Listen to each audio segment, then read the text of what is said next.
ልዩና ቅዱስ ይባላሉ። ቲክቶክ ላይ ብዙ ሰዎች ያውቋቸዋል። አቤት ፍቅራቸው፣ አቤት መዋደዳቸው ሲያስቀኑ ተብሎላቸዋል።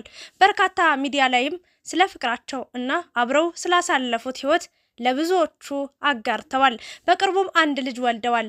ብዙ ሰዎች በፍቅራቸው አርያ አድርገው የሚወስዳቸው ነበሩ።